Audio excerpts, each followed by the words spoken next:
Well, here it is. It's Sunday morning, folks. Good morning. I want to thank everybody for being here and waiting on me. I didn't realize it was after 9 o'clock already.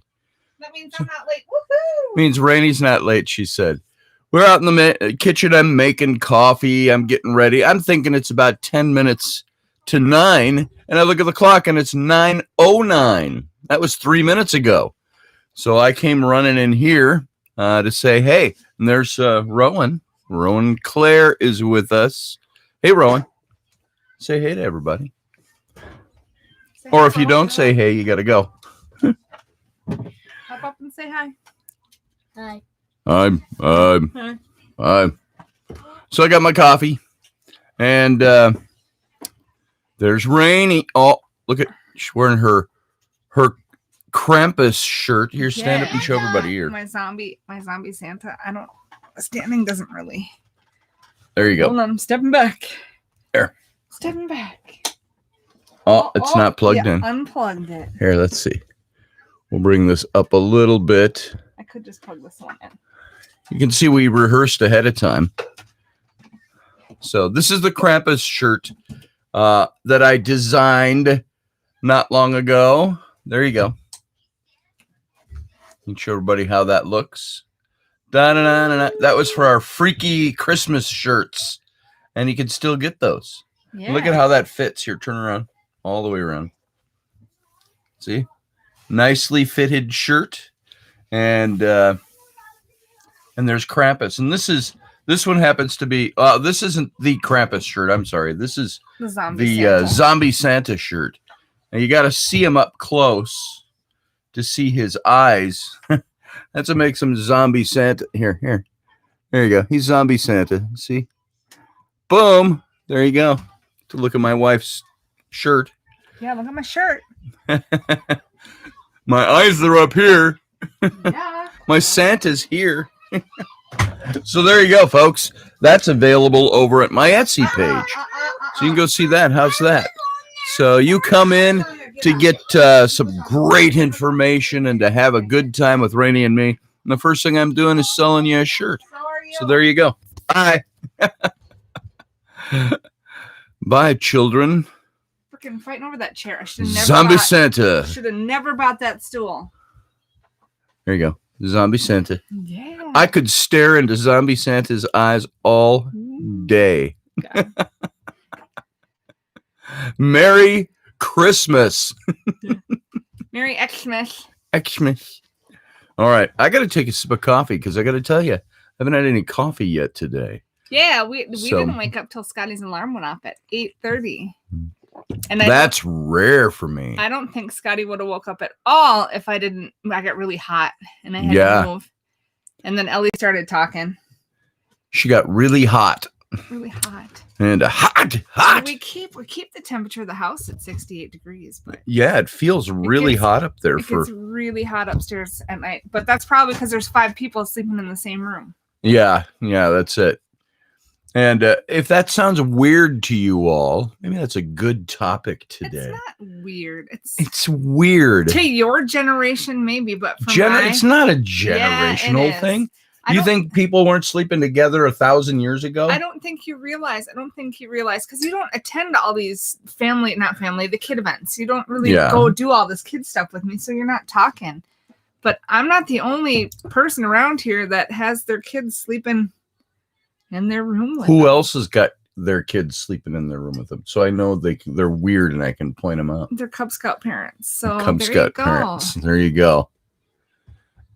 Rainey brings the heat. Yes, she does. Thank you, Steph. And good morning, by the way, everybody. Audrey, good morning. You said, hey, Rainey, Rowan, and Scotty, way back there. Yeah. Matt Finn, good to see you, brother. Good Glad you're here this morning. And thanks for joining us. I want to say, Matt, I was looking at some of those houses that you sent me because Rainey and I, we want to get a little property again, and we want to put up a steel home, and where you can design them, and they're not as expensive, it seems, as going out and buying a house that's already been built or hiring somebody to buy one. But you still have to hire people to put these things up. least the main structures. Well, no, a lot of the places will put up the main structure. That's part of the buying. Oh, part of the buying part. Yeah, and then it's left to you to do all the finishing and insulation. Yeah, which I would hate to see my house wired by me. Yeah, we would pay for an electrician, but we could insulate and do all the rest. So, but Matt, what I wanted to do, and everybody else, I hate going down into basements. Now, we could do a slab. There's lots of those kinds of homes up here. Our big house in the woods was just on a slab. It had, it went partially downstairs, like a half downstairs basement-y type of thing. And the rest of the house was on a slab. But I always wanted to have a basement that had, why don't they do this? Is there something wrong with doing this? There's something about construction that they never do this. It seems that basements, when you go down in them, like this room has a 9-foot ceiling in it. And throughout the house. And then we've got, the 10 and 12 foot, and then we got the cathedral ceiling over the kitchen. Why is it you go down in a basement and the roof is like 7.5 or 8 feet? And you always feel like you're cramped in a basement. I want to put in a basement that has a 10-foot ceiling. So it's like huge. And you feel like you have a cathedral ceiling downstairs under the ground, because then it opens up the room. What do you think? Should we do that? I'm all for that. I mean, how much more expensive is it to do that? I don't know. I don't know that it's more expensive, but maybe like a structure thing. Like you'd have to. Maybe that's it. Making sure that your house isn't going to fall down in the middle of your basement because it's not structured right. I suppose that's a possibility, but it would seem to me that if you can build a house that's 2 feet taller on top, why couldn't you build a house that's 2 feet deeper? Well, I think some of what you're probably thinking too, like you go into the old houses. Those are the ones that have the low basements, but people didn't insulate and like heat. There wasn't heat vents and air conditioning vents. And then through the years, people started adding all that stuff into homes, and then the ceiling gets shorter and you add more layers of carpet or rug, or there it is. You got to go in and put the whatever that stuff is so your basement doesn't get wet. You need to excavate for the floor. Yeah. Pyramid says, hey, Pyramid. He said, hey, Roy Palvido. Good to see you this morning, brother. Pyramid says, I wouldn't mind making a 3D printed home. Half or mostly in ground would be fantastic. Yeah, that's kind of cool. I've seen some of that stuff. You know what I wouldn't mind? That made me think when you say half in the ground. Think of it, and I'm not thinking from the geeky cosplay type of standpoint, but I wouldn't mind having Bag End. The house that Bilbo and Frodo Baggins lived in the movies. Because you look at that house and go, wow, I really love that kind of style. Now, most of that's finishing work, and everything was rounded. But imagine having something like that with a big round ton and all the rooms sprout off of that underground. It doesn't have to be underground, but it can be. But that look of a house is something I could live in very easily. What about you? You live in a house like that?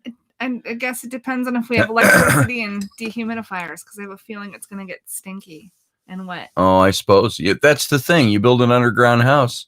What gets wet first in a house? Basements. So how do you build an underground house and make sure it's not wet and stinky and moldy all the time? So would you live underground with me? Probably not. In a Hobbit house? I want light. I want light in my house. Well, you'd have to have windows and stuff. I don't mean totally underground, like, mole people or something. This place is almost like a freaking Hobbit hole with no freaking windows anywhere. I don't like it. Well, there's a window there. Yeah. The problem is, there's no windows here because there's people on the other side of that wall. But there's no windows. The mirror reflection. It's not a duplex. I suppose it'd be a duplex. It's a twin home, townhomes. So. But there's no windows out on the other wall, and it's like that's open. That's where the sun comes up. Like, I want light in my house. Yeah.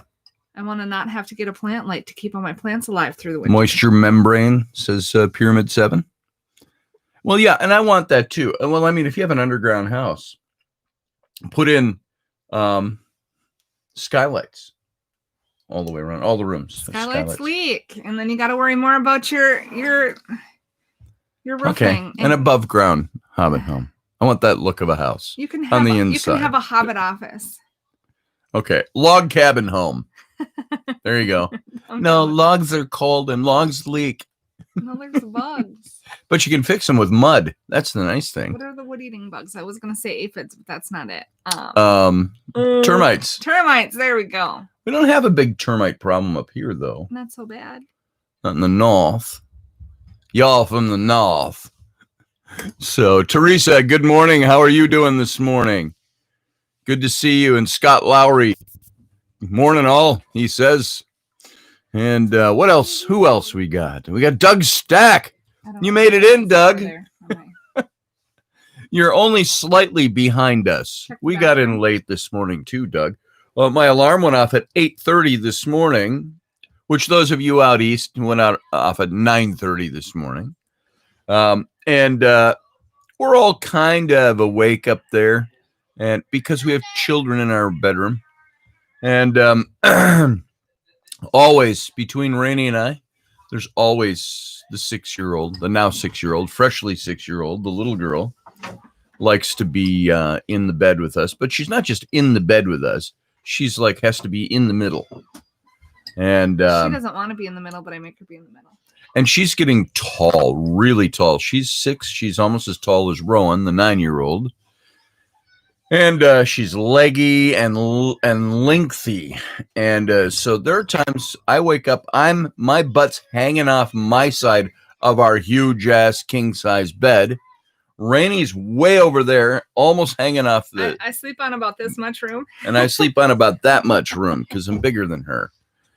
And then the child is stretched almost sideways between us, feet over the top of us, legs all akimbo. And she doesn't sleep with she doesn't like to have covers on her, and so she's always out of the covers, always legs akimbo, all of that stuff. So let's talk about that for a second too. They always leave the door open. Yep. When they come in here. They look at it's like the enemy. They come in and they bother us, then they leave the door open. They freaking kids. So do you want to shut it or you want me to? You comfortable in that position? Hey, Rowan. Flynn. Come here. Ellie. Somebody come here. Come shut the office door. Shut the office door, please. Thank you. Who was that, Ellie? That was Ellie. So, for older people, what's for orbital? Hey, Morgan Snow, by the way, what was for older people? She has feet on both sides. Yeah, Doug, she does. Believe it or not. She's a creature. She's a monster, a monstrosity, a mutant. Another course of 2 concrete block will do it. Just more expensive. That's right, Kevin. I will say, for little girl sleeping in her bed, there's nothing better in the morning than having a little girl flop her arm over and snuggle right into you. Oh, I freaking love that. I was going to say, there's nothing better in the morning than having my wife flop her arm over me in the morning and snuggle in. No, I like that. Hot and sweaty. I'm not hot and sweaty. You're hot and sweaty. I know. That's why she doesn't sleep under the blanket. She doesn't like my sweaty skin touching her. See, I like snuggling, whatever you want to call it. If you want to use a gay word like cuddle, and I only use gay. Don't lose your mind. Anybody out there that hears this that is militantly homosexual or LGBTQ or whatever. Gay still means happy or weird. We used to use it for weird. But by the way, somebody got no, we'll talk about that in a minute. But that whole cuddling, snuggling, closeness thing, I like that. Now, there are times at night I'm sure I would push away from it if I was hot, but I could sleep all night with my arms around my wife. It doesn't bother me. And see, I don't like anybody to touch me when I'm sleeping. That's it. Elbow in the face in her sleep. So it's not even the elbow in the face. It's just when somebody else's skin touches my skin, I'm already hot. So that's extra heat, and then it's a wetness, and then But I like bust looks like it's part of your bun. I like the morning cuddles. Yeah, I do too. There we go. Is that better? I'm not going to sit up that high, though. Yeah. I'm tired. I had a migraine yesterday, so my body's super sore. She did yesterday. I'm trying to get this lined up well here. And so, good morning, Suze. Good morning, Matthew Sainsbury. Good to see you both. And glad everybody's here this morning. And so, what do you guys think about having kids sleep in your room? Now, I'm not bringing that up to have a conflict with my wife about that or anything like this. Just airing things that we talk about that can tend to be conflicts for us sometimes. And those, we have had children in our bed for 11 years. Since we've had children. And I was okay that when I met Raini and she first came and we had sleepovers. Hey, Raini, you want to have a sleepover? Bring your jammies. And that was like 15, 16 years ago. My son Sam was 4, and he's just going to be 20 in about 2 weeks here. But can you believe that? Kevin from Minnesota, Katie of KDO from Minnesota. Sam's going to be 20. And but he used to sleep with me. I had a huge ass king size bed, a California king, which is king size then some. And we had the same, I got to say, it's the same bedspread that I had on my bed when Raini and I met is still there.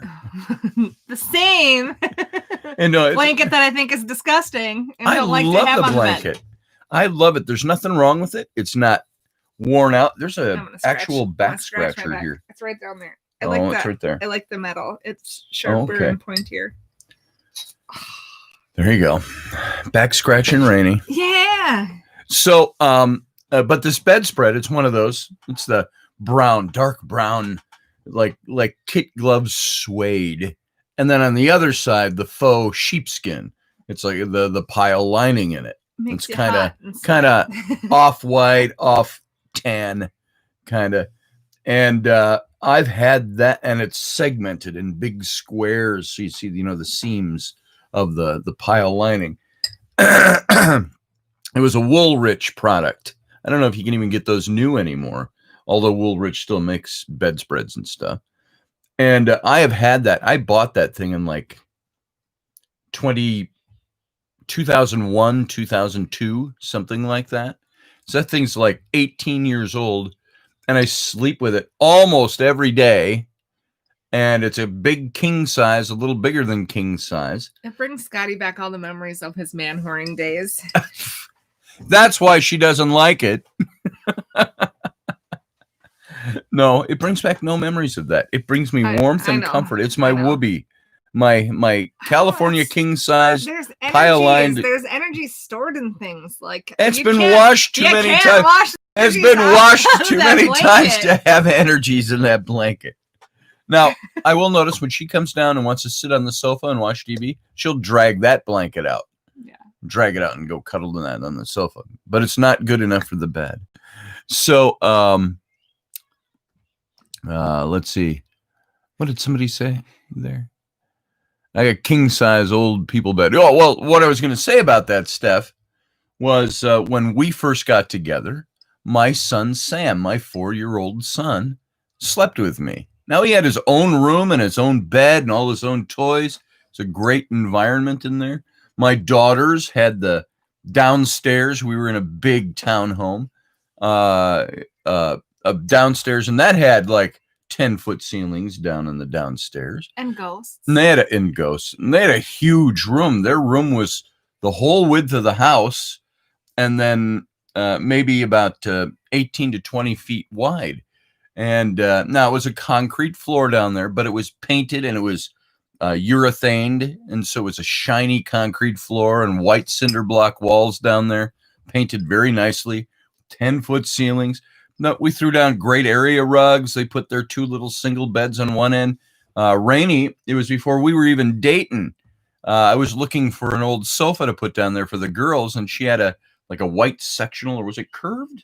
Was not curved, just old lady. So I went to her apartment and and picked up. She was getting rid of it and picked it up. We weren't even dating yet. I knew her boyfriend at the time. So this would have been 2003-ish. But here's the thing. That was our couch, mine and that boyfriend's couch. And then I moved out and I didn't take the sofa with me. And then you got it from him. That's what it was. I got it from him. I knew it was your sofa though. Yeah. So that was pretty neat. Yeah. And but that's what my daughters had. And my son wouldn't sleep in his room. He came and hung out with me. And so I had this huge bed with this fantastic suede pile-lined comforter, blankets, and all kinds of pillows all over, and he would come and sleep and hang in my bed. But when Raini and I started having sleepovers, she didn't want my son there anymore. Yeah. Well, of course, I didn't either at that point. But there were some nights she was like, yeah, I'll stay over, but your son can't sleep in our bed, you know. I'm like, I'm cool with that. He always came to join us in the morning, though. Yeah. It's where some of our special phrases from him came from only 4-year-olds. Smells like under the sheets in here, he'd say. So, which meant sassy time. So, there it was. And there was one time we were, I know it's hard to believe, but we were going at it, as we would say, delicately humping and bumping and greasing up the old flax suit. And all of a sudden, on the bed, you feel the whole bed moved. We both look over, and there's Sam laying next to us. He's like 4 years old. He's laying there. He goes, "Hi, what you doing?" We're like, "Nothing. You got to get out now." Smells funny in here. Get out. That's because you're in here. So there you go. So anyway, Matthew Garvin, good to see you. I don't know. Forgive me if I don't remember you. I don't know if I've met you in here before or not. I'm not recognizing your last name, but welcome. Nice to have you here for Sunday morning. And Sunday morning, and let me announce for everybody that's here now, and if you don't know this already, Sunday morning isn't our general intrepid radio fare that you're going to experience Monday through Friday. Sunday morning it's kind of like if I had been doing memberships already for my channel. When we started this would have been a members only type of thing, because it's and it just started as more casual, not broadcast on the radio network. It's just broadcast here live. And why, thank you, Teresa, for that little donation, $5.99. I appreciate that. Thank you very much. And by the way, the donations, they just go to further what we do here. Not necessarily Sunday morning. I mean, this is all off the cuff. There's not a lot of research that goes into Sunday morning. Candy we feed our kids to keep them out of here. That's right. That's right. There you go. Really. There you go. Kind of. So, it keeps us in coffee, keeps us, gives me research dollars, so to speak. And I appreciate that. And it helps, keeps us going. And what we'd like to do is, I think it'd be phenomenal if this is all we had to do was do this channel and do the radio show. Imagine the time and the stuff we could put into this. Why, we could build a new studio. We could just film our whole entire day. People could just watch us. Yeah. No. That would be boring. Oh my gosh. No, it'd be a lot of fun. It would be a lot of fun. But join in our fighting. It's great. And that's going to be one of the private members only perks. We talk about the different videos that we're going to be doing. One of them we were talking about was conflict resolution stuff. Now, it's not just, we're fighting, let's turn on the camera. Yeah. But yeah, listen to what this dickhead just did. I think it would be a phenomenal entertainment, learning. That makes it sound very pedantic. Like we think we're something and you can learn something from us. That's not what I mean by that. I mean, it's a learning experience when we can sit down. What if we were in the middle of a heated debate Or a heated knockdown drag out. Trying to get her to the microphone would be the first task when she's mad, because when she's mad, she likes to exit. Yeah. I don't need to talk to you. You'd get a giant F you and I'll walk away. Yeah, pretty much. But I think that would be really interesting. So going through my mind is what some of the special videos that we'll do for members only might be things where we want to talk about conflict resolution. So let me throw this out for you right now. We're talking about kids sleeping in your bedroom or in your own bed.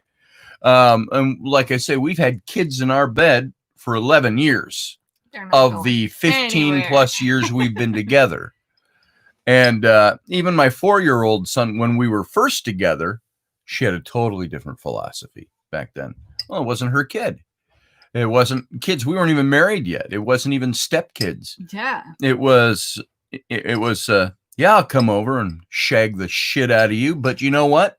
No kid in the bed. Well, no, I wouldn't have had my son in the bed for that anyway. Let's not get the wrong idea here. So, but kids in the bed, the communal sleeping here. Same issue with Rocky a while ago. He had kids in the bed? Did he? Or did I miss something? Only if Rocky was topless. Yeah. Raini was topless. That's in context to what? Helps keep Scotty from staring at his own, starting his own OnlyFans account. Watching cameras in the house. Oh, cameras in the house. Yeah, I ain't doing that. But we are thinking of doing a little more from the phones when we're out, when we're doing stuff, when we're ghost hunting, when we're doing other things. Those will be some of the special videos for members. Yeah, if it doesn't snow anytime soon and we can get a better vehicle or take our vehicle in for a tune-up, I want to go. The middle of the earth is that way. In the middle of Wisconsin, it's 2 hours away. Oh, middle of North American continent? The middle of like the earth. That's where the middle of the earth is round. How do you find the middle of the earth? I don't know. It's just the I think center. it's the middle of North American continent. It's the center of the world. No. Oh, okay. No. A few miles from here in Wisconsin, the center of the earth. 2 hours. It's a 2-hour drive. So there it is. Not the center. But then you got like the haunted kettle park that's on the way. Yeah, that's a few hours over east of us. That's only 90 minutes. In Wisconsin, 90 minutes. So, but getting back to this whole thing. The kids there, leave them with cameras and see what they find. Do you let your kids sleep with you? Now, single parents, that's easy. I was a single parent. So letting my young son, 4-year-old, sleep in my bed with me was fine. And we'd watch TV or something. We'd go to sleep and, he was out. Boom.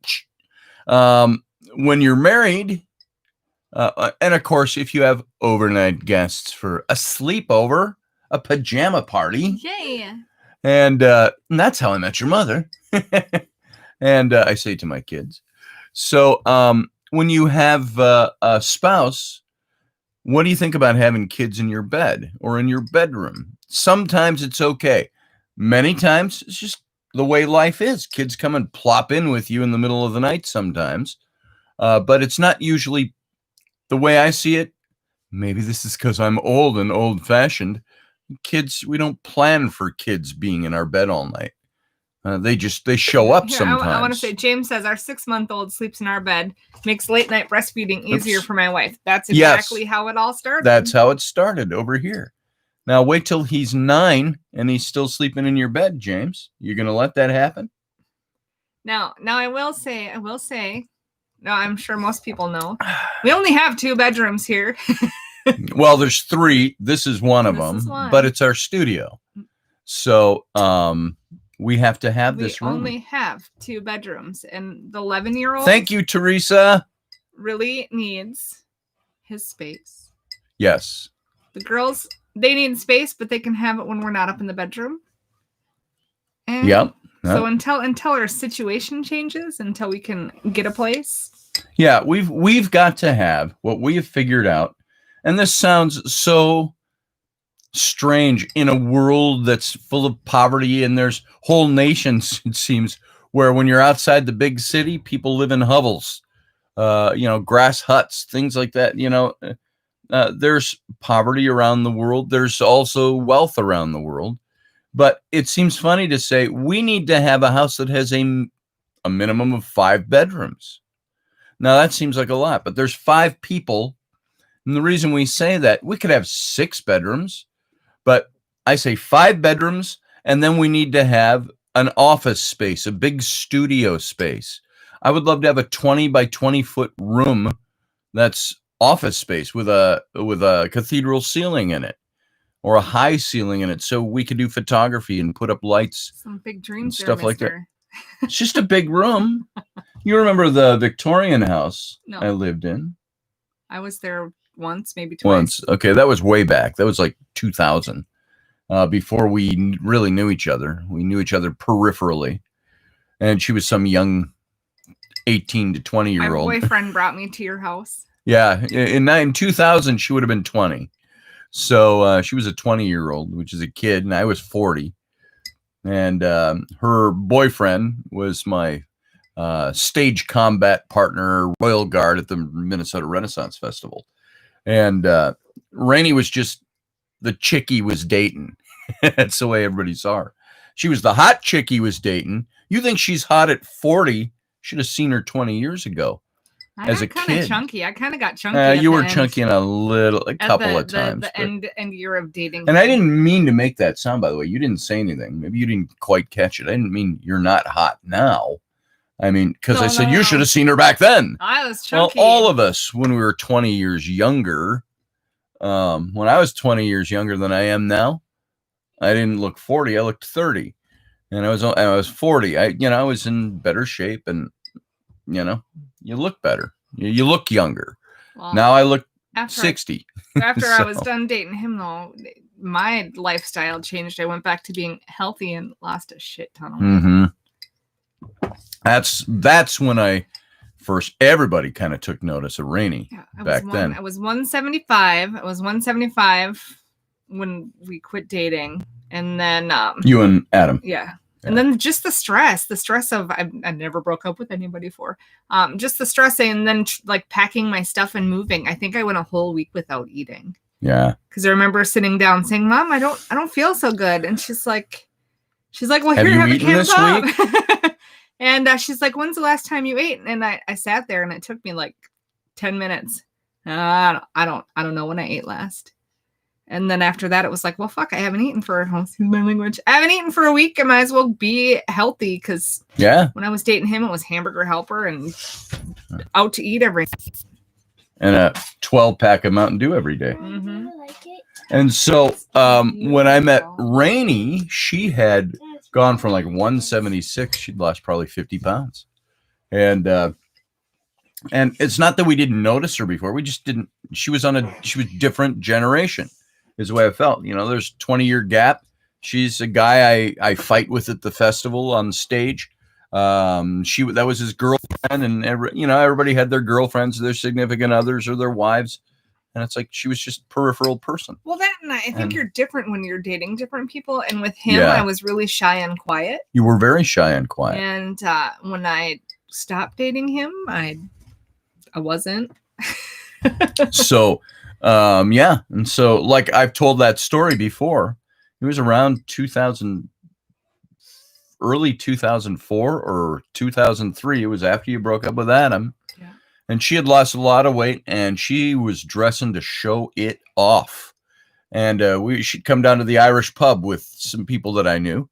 And I remember I told that story. She came walking in. She had a little bustier on. Not a bustier, it was a tube top. It was just a freaking tube top. It was a tube top. That's it. It showed off her assets. And the little short sleeve black sweater, the shorty half sweater kind of thing, black. And she came walking in. She had the gorgeous hair and eyes and everything else, and cleavage and all of that. And it was a tube top. And she was in fantastic shape. And she walked by, and I called her by the wrong name. Hey, Renee. Hey, Renee. Hi. So it was about a year before we actually really kind of hit it off. Yeah. So that's her. She started coming to Scotch and Cookies on Thursday nights with Kat, her friend, and her dog, Mocha, the Chihuahua. Mocha Poco. And the rest is history. Yeah. And so it was meant to be. So I remember there was a time, did I tell this story once before? It was that night of the storm where you saw the ghost in the house. I don't know what I saw. And then decided not to stay over that night. But you came over, put stuff in my freezer, and Kat and Carrie were over, friends of ours. And I didn't know her very well. All I knew was you had a giant freezer that didn't have stuff in it. I had a giant freezer. That's what she knew. And my electric went out and I didn't want my stuff to thaw. And she had come to Scotch and Cookies a couple of times before that. And so they drove all the way over to my end of town and they got there quite late. And so we're drinking beers and stuff and sitting down and playing chess, which we had on one of those little pedestals, like a Roman pedestal, the chessboard. And it was only sitting on the floor height. Take pillows and sit there and play chess, and in the living room in front of the fireplace. But this was a July night that was really hot and humid, and there'd been storms and knocked her power out. And so she brought that stuff over. I've told this story before, but this I don't know I've ever mentioned. We're sitting there in front of the chess set, and we're laughing, talking, have beers and stuff. And she sat down next to me. And it's not that I wasn't attracted to Raini. It's that I wasn't thinking about her being attracted to me. But she sat down, much like she is here, and she took her shoulder, and she started kind of nudging into me, like, you can put your arm around me, like that. But she didn't say that, and she nudged me. I went, oh, sorry. I don't remember that. I remember that because I moved away a little bit because I thought I would be being very forward if I put my arm around her. And then I thought, oh, what if I'm misinterpreting her? And I wasn't. But she was kind of like, because she did it a couple of times. It's like leaned into me while sitting on the floor. And I think maybe she thought I was a dud because he must be gay because he didn't put his arm around me. I don't know what it was. But, and it was after that the ghost stuff took place that night. But so I remember back then. But I think now, what if you go back to some of the what ifs in your history, what if I had put my arm around her? What if I had coaxed her into staying? Or maybe it wasn't a coaxing. Maybe I had asked her to stay. What if we had ended up in bed and had sex that night? What if that had happened that night in July? Would our relationship still be the same? Because it took a different course. It ends up being it was a casual sex thing between people who knew each other, and it wasn't a relationship thing. Would our I don't even like thinking about that, to tell you the truth. And what if that hadn't happened? And so I'm glad it didn't happen because it happened the way it was supposed to happen. And it was that was summer of 2004. So it was 2005. It was another year before anything really, well, there was my birthday in November, but that was just, do you remember what I'm talking about? Not everybody needs to know the whole story here, Scotty. Jeez. I'm just telling a story. It's a story. Pretend it's a movie. And, there was stuff like that. And it was nothing much at my birthday time. It was just, furtive groping in the darkness, kind of. And, not to belittle it, but that's kind of what started. And I remember I called her after she left. She was driving home with her friend. I said, I would love to see, I hope you come back. And, and so there you go. But there was a point to all of that I was making is that, back in those days, kids weren't allowed in the bed. My daughters were, 13 to 14 years old.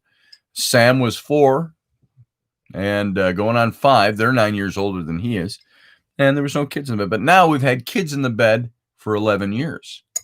And it started with the whole breastfeeding thing. Yeah. And, having kids in the bed because you're breastfeeding and they're close by and a huge bed. The thing that kept you paranoid when they were really tiny. It's like you wake up in the middle of the night and you go, I haven't rolled over and smothered my child to death, have I? And, so things like that. But let's see. I'm not looking much at the chat room. Crystal MacArthur, nice to have you here. Good to see you. YouTube has a new feature called the applause button. Anybody know how to earn it? I have no idea. I should look into that. Space is water. Good to see you. I've given up on women in England as they're always in the mindset is what's in it for me. 95% of them are simply gold diggers. Oh, wow. Space is water. Let me say this, though. In relationship, we all are kind of like, what's in it for me? Did I start a relationship with Raini to serve her? No. To serve her up some stuff? Yeah. I mean, we had a great time, but in that respect, but you start a relationship when you say, is this good for me? You have to determine if it's good for you. I get where you're going with that. I know you were being a little bit lighthearted, talking about maybe gold diggers and stuff like that. I understand that, but I think everybody starts a relationship out by wondering what's good for them in it, not the other person. And then when you find out, whoa, this is somebody I want to have around, then you start really clicking into I want to do what's good for her too. And what means something to her, and so on.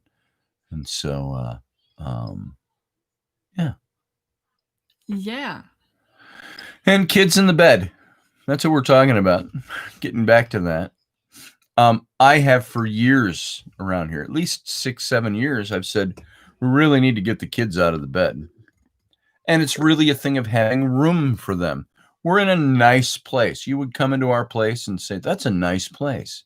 And it's nice size, but it's got 2 bedrooms up, 1 bedroom down. That's this one, which is this office studio. This would be like the master bedroom down. And there's 1 big bedroom up and 1 regular sized bedroom up and a bathroom up there. And a balcony that overlooks the kitchen. And down here, the only big room we have the living room, which and the kitchen, and they're kind of one and the same, but the kitchen has the cathedral ceiling and the living room doesn't. And but that becomes the main room of activity in the house. And so the bedroom is sleeping. In the playtime, you can't just go, hey, go to your room. You know why? There's 1 room upstairs. Yeah, there's no room to play in, and it's all beds.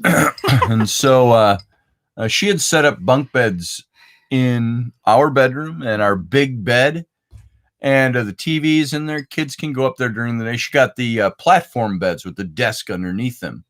And the kids that's your desk. That's where your stuff goes, but it's in our room. And Rainey's like, what do we do in our room anyway? Yep. And I thought, I went, yeah, we have sex on the kitchen table and kitchen counters and the bathroom. Yeah, we don't really need the bed, do we? Yeah, I'd like to have a bed. I'd like to have privacy, mom and dad time. Someday. Some days. Oh, someday, yeah. Someday. It'll happen. That's someday. What was so nice when she took me to the hotel for my birthday. It was like, oh my God, we had the big bedroom with the big bed, and then a hallway to the suite that's in the room with a fireplace and a hot tub. And there was no kids. And there was no children. And we didn't have to step on toys or step over markers. Yep. We didn't have to watch kids shows. Or see all the things that my kids destroyed in the process. Oh, you're going on? Yeah, I'll be right back. I must have my my screen set really dark here because it's I wonder if I can do anything about that. Let's see. If I can lighten my, I've got the exposure way down. Hey, look at that. Oh, whoa. You guys see that? Lighten up things a bit. Take the white balance back down. See, I was way down here. That's the exposure setting for my camera. Yeah, and you don't have to wear clothes. Exactly, James. That's exactly it. So... I'm being pestered by the 9-year-old. Can I have my own Beth, room? Welcome. Hey, thanks for being a member, Beth. Appreciate that. And so, there we go. Now we can see a little bit better. I raised the exposure a little bit. Oh, that was hot. Ooh, I hate doing that. I'll pour coffee, and then I got to take pills every morning and every night. I'm at that stage of life where I have to carry a medicine chest around with me. And for my heart and for diabetes and stuff like that. No. And so Well, I need it. Go find your tablet. It's out of battery. Go plug it in. Is it plugged in? I don't know where it is. Okay, well, go find it. No. what's the matter? What you looking for? Her tablet. No, I'm not. You know where I found your tablet? On top of the cat box in the bathroom yesterday. Well, that's because Rowan had it in there watching. And you know what TV I while did? she was I took it pooping. out and I put it on the coffee table in the living room. I'm sure you found it since then. Hey, look up here. Say hi to everybody. She is not a happy camper. So that's my child, Ellery. She'll come in here and talk sometimes, and other times she comes in to express her wickedness. So, are you wicked? You better go watch that TV before Rowan turns it. Bye. Love you. All right. There she goes. She doesn't want to turn the channel on her. So, I'm trying to get that light out of the I can move the light frame. back. There we go. Oh, there you go. There you go. Here, folks, just let me do a little light setting here. I want to get lights on tripods. I've got some theater lights up there that are, you can see, they're up there. There you go. Some theater lights. Yeah, that's how. Got a nice high roof in here, ceiling it here. So there you go. Okay. So, hey, Susie Q, good to see you. Barry Chad. Nice. Yeah, Bubbles. I don't know where that comes from. I don't know why she started that, where that comes from. Because she What didn't her want to deal say was? hi, so she said Bubbles. So she says Bubbles. Yeah. I'm hungry. Me too. Go make me some scrambled eggs. Go make me some scrambled eggs. I'm hungry too. No. Please. Make me some ham. Everybody's saying Bubbles. Bacon. Want to come say Bubbles? Okay. Steph said Bubbles. With Rainy Audrey asked said Doug. Bubbles. I missed context on that. Now I'm yawning. Yeah, it's So that's fine. what you get for getting up on time. You yawn. You got to go to bed. Ben Franklin said, early to bed, early to rise makes a man what? Y'all remember the end of that saying? Early to bed, early to rise makes a man blank, blank, and blank. Hey, baby. I see you've done your hair for the show. I hope you have underpants on there. Yeah, I do too at that. I do not. I do not have underwear on. Don't climb up. Here, watch. How's my hair smell? Fantastic. Fantastic. I put a lot of oil on my shoulders. Yes. Healthy, wealthy, and wise. There you go, Crystal. Exactly. Now that actually that works, doesn't it? Go to bed early. Please don't pull Get my up hair out. early. Start your day early. Be industrious is what that's all about. Stop. Hey now. Settle. Or I'll push you off of that onto the floor. So healthy, wealthy, and wise. So now I don't go to bed early, but I go to bed earlier now than I ever have in my life, I think. Between 10 and 11. When I finish the radio show every night, that's when I go to bed, generally speaking. Sometimes I look up and it's 1:30 in the morning and I'm still doing stuff, but it's rarer than it used to be. Cranky, and cranky, says Doug. That doesn't rhyme, Doug. Healthy, wealthy, and wise doesn't either, I suppose. So, Where are you, Dougie? yes, thank you, Beth. Healthy, wealthy, and wise. So, does going to bed early and getting up early make us wise? Not necessarily, but we get what Franklin was going for. Go make there. eggs. And when he wasn't Yeah, you do. You He crack wasn't- them and scramble them. playing with the young ladies, part of the Hellfire Club and all of that stuff, he was certainly a great thinker. And I don't know, womanizing. Was he a womanizer or did he just like the girls? And I'm talking about adult girls. So, hey, if you're not going to be helpful Go shut or the door. cute, you got to leave. Go tell Rowan to come here. And I need that door shut anyway because we're getting all kinds of cartoon noise coming in here. not you. Then you'll have to wait till I'm Well, done. Mom's doing radio We're right almost now, done. so hang on. We're almost done. Yeah, we'll be done in Go eat peanut butter. 56 minutes. Bye. Shit. There you go. That's the youngest child. That's her temper tantrums she throws. And that goes on 4 or 5 times a day like that. And it's like sometimes you buy into it. Sometimes you're like, bye, see ya. You can go have your temper tantrum, but you got to do it out there. I'll hear your case. I'll hear your plea. You can state what you're thinking to me. But if you scream at me, I'm done. I'm out. Bye. So let's see. Scott Lowry said everywhere else he traveled, he only stayed in brothels. Yeah, you're talking about Franklin? Yeah. So he was into that. You know what? Ben Franklin was a dude. I don't think he was married, was he? Did he have a Mrs. Franklin? Why am I totally blank on that? I don't know. Historically, was there a Mrs. Franklin? Or was he just a never married, a consummate bachelor? He must have had a wife, didn't he? Plug the ears and scream back, says Barry. Yeah, he had way too many affairs, I think. Unless he had just a wife for formality's sake back in the States. Didn't he have the room for the slave girl, not slave girl?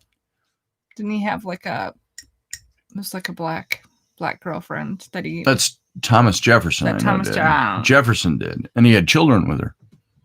And whatever. I'm really bright. See, I'm usually over here during radio. Yes, Doug. Rowan got to have her 2 chins yesterday. Her 2 chins, yep. Uncle Dave came over and they went to the Chinese buffet. Yeah, we went out and Mom got to stay home. She wasn't feeling tip-top, and so she stayed home. Can't eat much there anyway because she's got a gluten-free diet and all the restrictions and stuff. And so you guys go out to the Chinese place, the Chai Buff, and I'm going to stay home. Mm-hmm. So she had an hour and 15 minutes all to herself yesterday. Yeah. That was nice. And I came home and asked her if she got all the cleaning done. I did. Now that there were no kids around, did you get the cleaning done? I got the counters cleaned off and the table wiped off. She did. We walked in and she actually did. She spent her child-free, husband-free hour and 15 minutes cleaning. I laid in bed for so long yesterday waiting to feel good enough to be able to get up that when I got up, I don't want to just stand. Common law wife Deborah Reed. There you go. Thank you, Bookworm. An appropriate answer from Bookworm. Yay. Mike Yehudi, how you doing? Does Bookworm not normally give? What? Does Bookworm not normally No, the name Bookworm means you're into books, you're into reading, you're into study. No. You said it was a good answer. You said appropriate. Appropriate for his name. Okay. His name, her name. You know, Bookworm, I don't even know if you're a man or a woman. Come to think of it. So sorry about that. Cheese. Cheese. Oh, say cheese and on cuddle. Oh. Mm. Ew. And grab booby. No. You can't see that. So. Ow! Whoa. No, it's supposed to be gentle and loving. I am gentle. Not I got you by the nads. I'm gentle like a bucking bronco. Bronco. Yeah, she's gentle like a bucking bronco. That's it. When she's in a mood, I just see if I can hang on for 8 seconds. You're not funny. I am funny. Nice. So my philosophy says, James, everyone online is a guy until they prove otherwise. Yeah, you're probably half right. Yeah. And Teresa, smiley faces. Your smiley faces are hidden. Yeah, what'd you do? You got a second one that's got smiley faces that showed. Now that one showed. Somebody cleared your first one. So, Doug Stack, that was hilarious until your nuts are in a vice. Hey, I didn't squeeze too hard. No, you didn't squeeze too hard. I think I more react in fear. I just smacked. Yeah, she smacked him. So, You notice how this show, which I think is an enclave for intellectualism and great philosophy and good talk and studious and historical and all of that stuff, almost every week degrades to flicking somebody's nuts, grabbing a boob. I got my hands down her pants, rubbing her butt, and you don't even know it. Yeah. Type of stuff, But that came out wrong. That didn't sound right. That sounds terrible. Grabbing her butt. So, yeah, you do that stuff and people don't even know sometimes. So, the dog is scratching her dog. ear and it's juicy. Can you hear we gotta bring her to the vet. She has been just kind of down and out. She's got an ear infection and it's just bugging the shit out of her. So she's down there scratching her ear, rubbing her ear, and she's moaning. Come on. What are you doing, Lucy? Come on up. Come on. Lucifer. Come on. Stinky. Come here. Dog's down there somewhere. Here, I'll grab her. I say Stinky. Stinky dog. Come on. Oh, she's like, yeah, pick me up, Mom. Pick me up. Oh, my mom's picking me up. Oh, my mom loves me. There you go. Say hi, Lucifer. Hi. Hi, pup. What you doing, huh? Your ears. Oh, poor dog with the ears. So, you're so sad.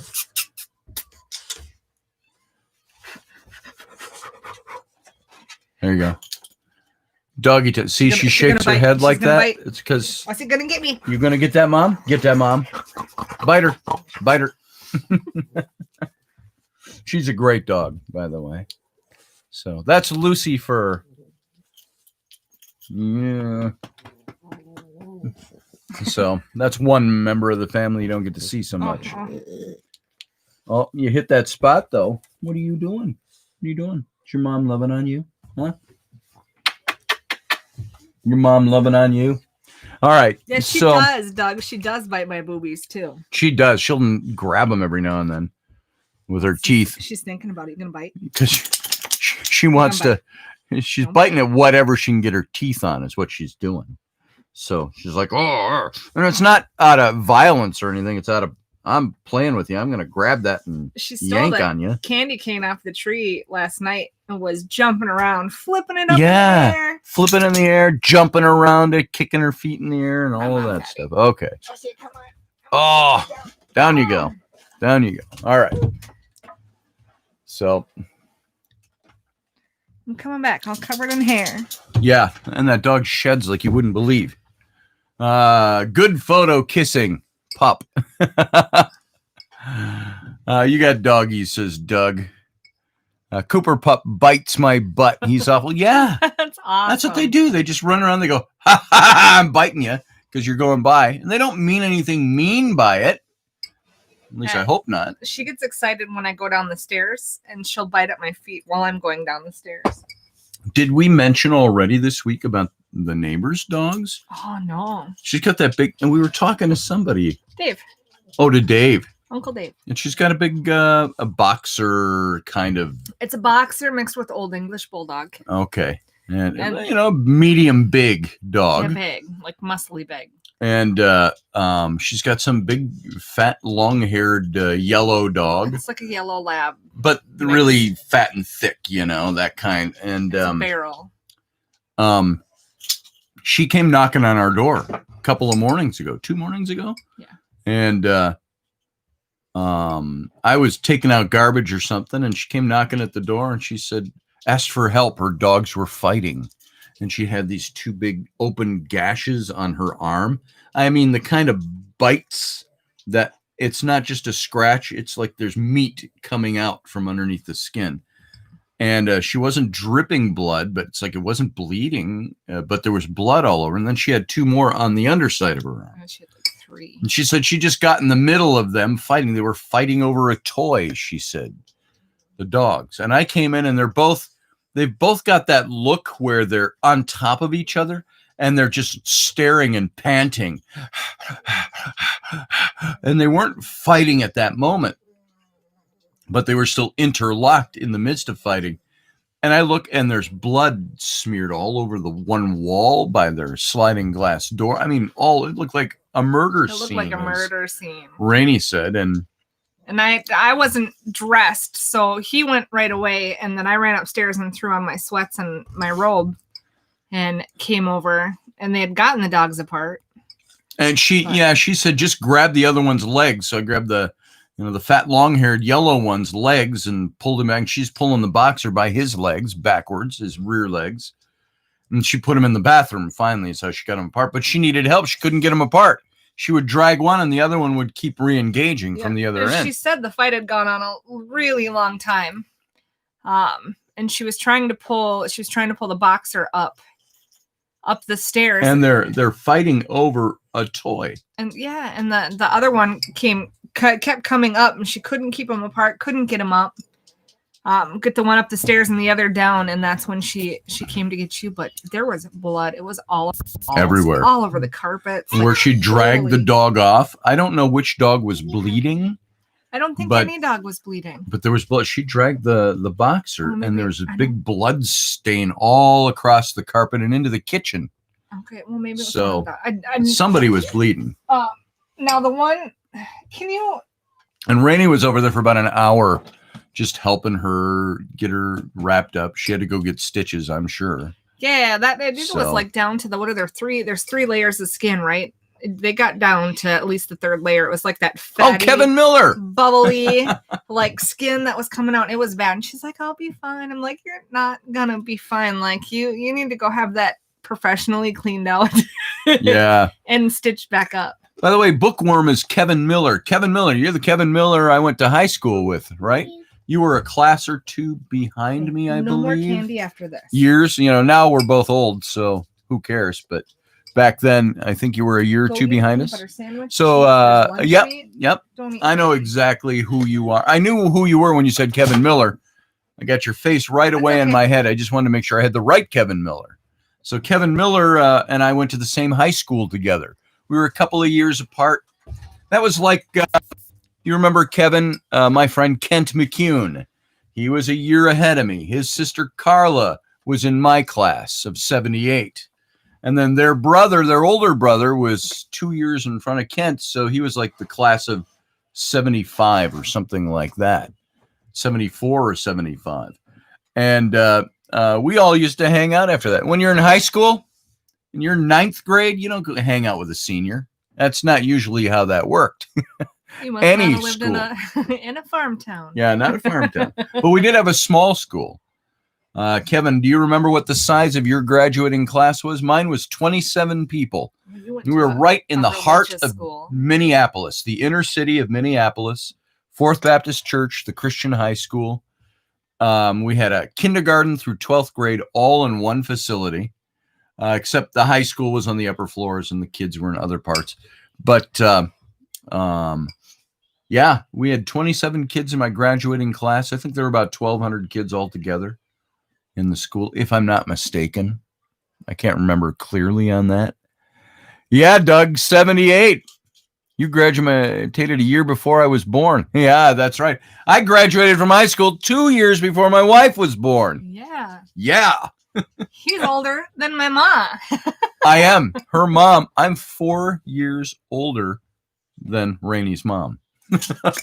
She had Raini very young. She was 16, I think. 15, almost 16. 15, almost 16.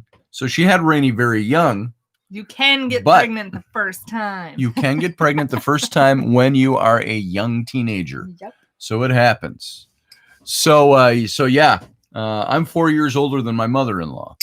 So you think that hasn't caused any conflict it's strife over the years? A little bit. Yeah, shut up, you're older than my mom. Yeah, really.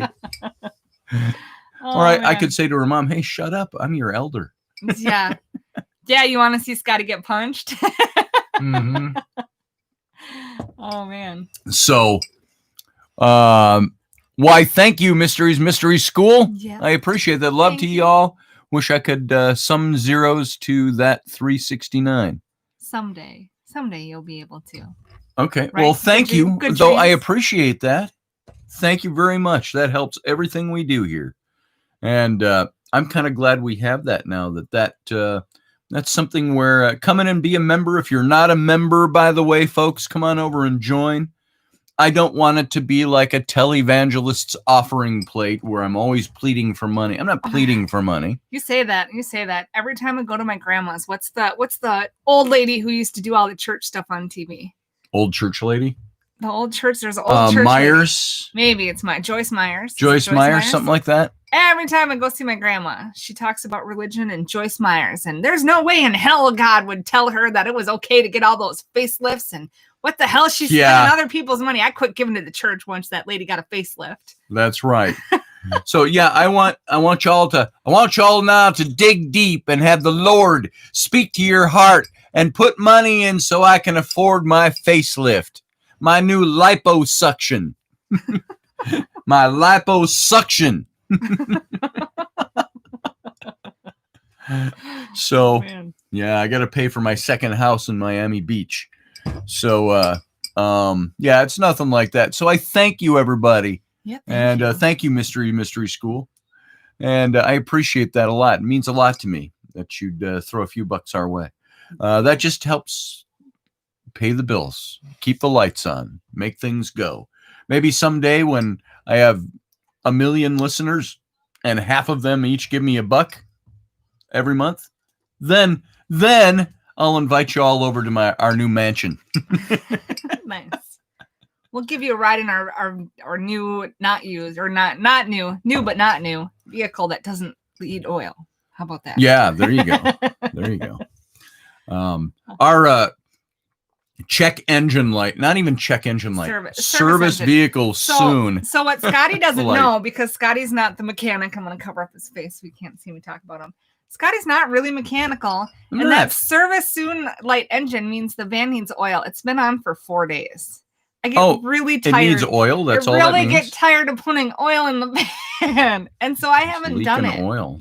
Yeah, well, she comes from a family of mechanics. I come from a family of a mom who was a waitress. So there you go. Well, my first car was a 72 Dodge Demon, freaking rocking car, by the way. And it came out of a field. My mom paid $50 for it and said, I wish I could have got you something nicer. I was like, this is the coolest freaking car ever. Nice. And that's really where I started to learn how to do stuff. I knew how to change oil, and I knew how to do the basic things. See, I know how to, Susie Q, I know how to do the oil thing. I just thought there was something else that we have to go in and take it in and get it checked. Well, it needs There's something oil else change. is going on with it. We have not had an oil change since. It does need a change. It was, what was it? It was 2,000 or 294,000 miles was our last oil change, and we are now at 317. There you go. So we've gone almost 20,000 miles without an oil change. And so she knows what she's doing, Susie Q. It needs new spark plugs and coils, and I don't. I've seen the YouTube videos on how to do a van. Yep. But you have to take a bar off, and then you need to use a pulley system to like lift the engine back in place. And I don't, even though I haven't worked in 2 weeks because nobody's getting massages, I don't want to hurt my shoulders trying to winch my engine around with lift straps. So it's just taking it in. Holy crap. Yeah, look at, oh geez. Wow, look, Teresa, looking at your pictures you took. Thank you for sending those. Yeah, well, look at, I got my double chin going on. Screenshot. She's got her double chin, and I got my big bald head. Make us feel self-conscious for the day. Thanks. The rest are good ones, though. So thank you for those, by the way, Teresa. Those shots. What nice shots. Those are kind of cool. So read the manual. We don't have a manual. A manual? The minivan. Do they for the minivan? Manuals anymore? Do they I don't know make if there is print one manuals? In there. We can find stuff. Our vehicle is a 2007, and I think like 2007 is when they started to computerize everything and start making stuff weird. And the newer vehicles now, I don't think you can even check your transmission fluid. It's all weird. They're trying to make it so only mechanics can fix the vehicle, and that's making me angry. We couldn't do anything when we had the Mercedes. We couldn't do anything with transmission fluid. Yep. Or power steering fluid. I think it was the same thing in that car. Yeah, the ATF fluid. You had to go take it into a Mercedes dealership to have them put fluid in there. Check your transmission fluid. To check the transmission fluid had to be done. Yep. And then it had to be done at a place that did Mercedes, because none of the places around here would take it, because we don't want to mess with it. Yeah. Break it. So we're looking for our second vehicle. We still haven't purchased one after 3 months of looking. So we got the one van, and so the one van serves both our needs. Somebody's always stranded somewhere because they don't have a vehicle to use for something. The nice thing, but not nice thing, is since Minnesota shut back down again, or not shut all the way down, nobody's coming into Stillwater, so nobody's getting massages. Right. My schedule, I had nothing this week. I only had 3 massages. Thank you, Governor Walz of Minnesota, and for shutting down my wife's business. The other hotel that I work at, where I would work, they'd be like my Friday nights, my Saturdays, and Sundays. I haven't had anything there in a month. So yeah, we almost don't need a second vehicle right now. But yeah, at the moment we don't. But when hits, life is regular, we need 2 vehicles. And now I work here all the time. She's the one that goes out and does massage. So, I don't have to go a lot of different places. So, me sitting here without a vehicle is okay. Unless, I got all the kids and, hey, Dad, let's go get Chinese food. Can we go to Quick Trip? We want to. I'm like, sure, let's go get we've only got one car. Never mind. Mom's gone with the car. And so we've got to pick up a second vehicle. We got to get something a little nicer. We've been looking at Ford Flexes. We've been looking at Mercury Mariners. We've been looking at Scotty was really mad too. Explorers. We went and saw a Ford Flex and he freaking loved it. And I said no. She said no. It didn't have all-wheel drive. If I'm gonna spend money on a new I want an all-wheel drive vehicle too. It's gonna be all-wheel drive. Otherwise, I'm just gonna put the cash into making. And I thought I had seen so many Flex ads, and they were all-wheel drives. And so we went and saw this one, and it was beautiful. I mean, it was. You know what I mean? When you get in a car, it's a used car, you're thinking of buying it, you drive it, and it's tight. I mean, it was tight.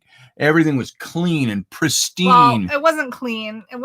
Well, not clean. There wasn't like had that weird ass air freshener. They sprayed it really bad. They obviously, it must have stunk really bad or something, because they sprayed that thing. They hosed it in some kind of. There was mouse poop all over in the glove box. Oh, glove box had mouse poop in it. Other than that, though, I mean, it was a clean looking car. Didn't look like there was much of a scratch on it. The driving was tight. The engine was good. Everything was good. But it wasn't all-wheel drive. Or we'd have bought that. We'd have that car now. Actually, you say we would have bought it. I don't know. I still don't know. Just out of principle, the dude didn't show up to show us the car. That had me. I almost walked. I almost would have been like, his other employees, who none of them spoke English as a first language. He was. I remember I texted him. We got there 10 minutes early. We're at his lot. It was a small car dealership lot, and I said, "We're here a little early. Are you around?" And he said, "Yes." And so we walked inside. Not here yet. Not here. ¿Qué pasa? And it was all Mexicans, and which I don't care. It's just to give a visual picture. And one by one, they all came in and go, Junior. We were supposed to ask for Junior. Not here yet. And, wait, he maybe went to the store. And I said, he just texted me 10 minutes ago and said he was here. And so we walked from our car to the door, and he went to the store while we were walking in. Yeah. Oh, he's not here. He's not here. Just you can wait for him. I said, I don't want to wait for him. And so they got the car for us. Now we're being ugly Americans at that point, I suppose. It's like, yeah, I can wait for somebody. But to me, it was a thing of commitment and giving your word and doing something, and he wasn't there. Yeah, and then don't tell us you're there. And then don't tell me you're here and then go to the store. Yeah. So we got in the car and we did test drive it, and it was a nice car, but it didn't have the all-wheel drive. And that was the killer of the deal. And Rainey was like, I don't want to buy a car from him anyway. He didn't even show up. And he never did show up. We had the car out for 20 minutes. Yeah. So we were a half an hour after the time he said he was there. And the gas tank was empty. So it was like we couldn't even get it to the freeway to really test it to see. I didn't want to take it on the freeway. It was below E, or right on the E. And we didn't know. Oh, it popped up and it said you have 50 miles left, the digital readout. And I said, we got 50 miles. But we never took it on the freeway. We just didn't. So, that was a deal killer. Matt Finn says, don't buy a Subaru or a VW if you're looking for quality used cars with mileage. What do you say, you guys that are into cars? What are the best cars? Buy a Toyota or a Honda? Well, I was looking at the Ford, the Ford Flex. I don't know. Maybe you don't think that's the best car. I got in that and saw that. I loved it for the kids, for hauling our family around. It was perfect. It seats like 19 people or something like that. And so that was great. I need something that's got a second row in the back. Second row, or it's got to have a giant a third row in the back seat. Or it's got to be like we looked at the Honda Pilots. Yep. And I know they have third seats in them, or this third row, but that has it wide enough where if we need all three kids to ride together, that it'll be okay and nobody should kill each other. Hondas are good. We looked at what was the car that I really liked that had the oil thing. An hour from here. The Dodge Nitro. Oh, it's a Dodge Nitro. I liked it, and it was that electric blue and white, and it was a good looking car aesthetically.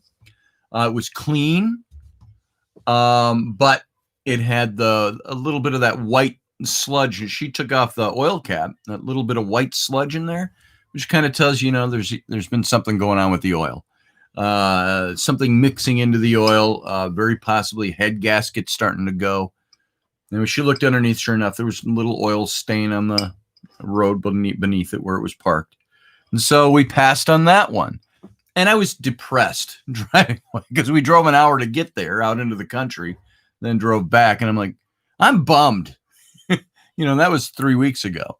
And we've seen several cars since then. So Ford products are pretty good, says Matt. When I look for vehicles too, I'm looking to make sure that I almost like to know that, hey, the transmission's been replaced or the timing chain has just been redone. Yeah. Or, all the front struts and CV joints and everything. I like to look for stuff that was just done because I feel like it's going to last. Yeah. Longer. Like if it's got 200,000 miles on it. And imagine that. Who said to me the other day, was it Matt? Was it you or somebody in this chat room said something about, maybe it was Doug or somebody that said, imagine, cars when we, 20 years ago, if it hit 100,000, it was trash. Now it's like our van. It's got 317,000 miles on it. We're looking at cars and looking to spend $4,000 to $5,000 on a car that has 220,000 miles on it. You know why? Because it's a good vehicle. Tests out nicely, or they've had some work done on it and they've rebuilt something, 100,000 miles ago, whatever. And so, and we've got a limited budget to buy a car. We've got the money we got in from selling the Mercedes and a little bit more. And that's pretty much it. And so we've got to buy something for trying to stick around $4,000 tops. So what can you buy for $4,000 that's used, that a couple of things that maybe aren't as important as the mechanics? I don't want to buy a car that works nicely but looks like a piece of shit. I don't want to buy a car like that. I'm driving my family around in it. Sometimes I go meet clients in a car. Not as often as I used to, because it's all online nowadays. But you go somewhere, you want to have your car look decent. I don't need a status symbol. I don't need a BMW or Mercedes, although the black Mercedes is a really nice car. Drive that around. It's like, I'm going to meet this guy. I'm taking the Mercedes. Yeah, but every time we took the Mercedes somewhere, something freaking went wrong with it. We were never stranded. It's just it just had problems. And so I have no problem with high mileage vehicles as long as it's kept well. Exactly. It's got to be nice. If it's ripped up and crappy on the inside, I open the door to test drive and it's ripped up. I'm like, I don't want this car. Sometimes now, like we were in a different Ford Flex earlier this last week. It was navy blue one. And it was had a nice interior and it looked pretty good. It wasn't as tight as the one we'd been in a few days earlier. He had replaced something like the front struts and some other stuff. And then I was like, you got it aligned, right? And he said he got it done at a place, but they didn't align the tires. On back here. And then it was like, one kid kept punching me and slapping me. Just keep your hands off. Come here, Flynn. Come and say hi to your public. Morning. There's my son Flynn, my 11-year-old boy who has just woken up now at 10:30. That's pretty early for you. unless we're going to school. How you doing, bud? I'm still tired. You're still tired. Arrgh. Your eyes are puffy. You should go take your sinus stuff. You're turning Wait, Chinese Mom, from all the put Chinese Lucy on food we your had lap. last night. Put Lucy on your lap. No. Nope, no Woosie. No, I do not All want right. Lucy up here. Kids out. And close the door. Yeah, Please. Take Stinky with you. No, I do not want her up here. Do not pick her up. Do not pick. Put her down. No. Thank She you. doesn't feel good. Put her down. Morning, kiddos, says Beth Kirkham. Matthew, nice family scene. Thank you. Doug Sack, Mercedes is made to be repaired multiple times a year. Ain't that the truth? So they were telling us before 2007, they were much better than they are now. Yeah, the first Mercedes was great. Yeah. It was 301,000 miles when we sold it. And we sold it out for like $500, something like that. So, and what's everybody saying? I'm paying attention only a little bit here and there, and I should be paying more attention. I have a Honda Ridgeline along with my Jeep Wrangler. No And Jeeps. Rainey doesn't like Jeeps. Ever. Now, we've had Jeep Cherokees that I've had 3 of them, and every one of them over the years is broken down. I had one before I knew Rainey, and it was actually Adam, her old boyfriend, who came to pick me up once. I was stranded on the highway with it. And then we've had 2. One when we were out at the were we out at the ranch? Yep. No, just before the ranch, because we had the green one. And then we bought a red one, and that broke down in 3 weeks. And so after that, Rainey said, I'm done with Jeeps. I was done. So now there's the other one. Go away. There's Rowan. Hey, Rowan. You're not asking for frivolous things while we're doing a radio She's asking show, for are her you? own room again. Go away. Okay. Yeah. You ask me for a room again, and I will not order you a shirt. There you back go. up. Sweatshirt. There you No. go. Sweatshirt. There it is. It's a sweatshirt. I don't want All right. Bye. See ya. I don't like shirts. Bye. See They ya. don't like you either. I love my kids more than it sounds. There are times it's like the typical daily weird stuff of, you gonna do this thing for me? I'm gonna bug you 12 more times in the next 2 She's only hours. said it since I've been on recording here with you, Yeah. right? I walked out to get tea the whole time. When can I have my own room? Santa's staying away now. I'm gonna take my bed out and put it in the closet, okay, Ma? It's like, no, you're not. She wants to take all the clothes out of the closet and put her bed in the closet so she has her own space. No. Yep. We looked at a Ford Taurus wagon, Morgan. And it was okay. It was a little older. It had a little boxier feel to it. I didn't really care for it. Although it was a decent enough car. But we turned him down. I offered him $1,200 less than he was asking. And It felt like it needed all new it needed stuff. struts and all the stuff to Yeah, make you the hit a bump in smooth ride. the road going through a residential street. Yep. It's like, okay, this is not good. And I didn't want to pay what he wanted and then have to pay to have a bunch of stuff fixed. You're right. So, anyway, back to our original topic, having kids in the bed. Come on, Stinky.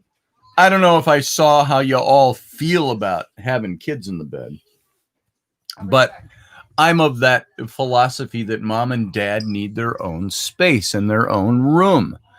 And Rainey's like, well, they say communal sleeping is good for families and good for kids. And I said, yeah, but it's hell on dads and moms. And so Rainey loves it, she says. And but for me, it's like, isn't bedtime supposed to be mom and dad time? You shut that door so we don't have that cartoon noise coming in. Oh, you should your books, bring them over. Hey, you know how Rainey does her journals? And I only thought it because I see the one over there. She made up a couple of new journals that she's going to put up on her Etsy site. And that's Mama Hathor's Studio is her Etsy site. Here, this is one she did. and she just had me touch it up a little bit. But she does these journals. They look. I changed it to green. It's red. If you go to my Etsy, it's red on the Etsy site.